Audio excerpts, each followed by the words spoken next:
వద్దు, అస్సలు నిద్రపోకూడదు. కళ్ళు మూస్తే చాలు ఎవడో ఒకరుడు నా ముత్యాన్ని దొంగిలించడానికి వస్తున్నట్టే ఉంది.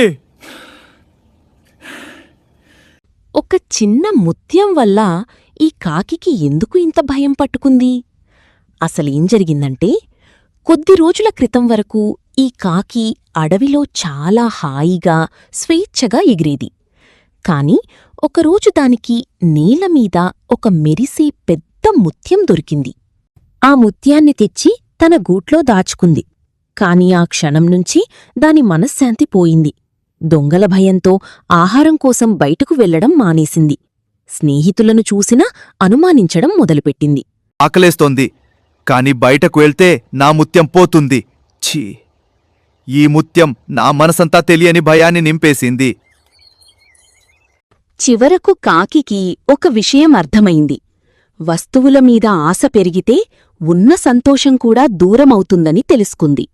వెంటనే ముత్యాన్ని గూటి నుండి కిందకు విసిరేస్తుంది. నాకు ఈ ముత్యం వద్దు, ఈ టెన్షన్ వద్దు. హాయిగా ఎగిరే నా పాత జీవితమే నాకు కావాలి. నీతి: మనకు అవసరానికి మించిన ఆశ ఉన్నప్పుడు సంతోషం పోయి భయం మొదలవుతుంది. ఉన్నదానితో తృప్తిగా బతకడమే నిజమైన ఆనందం.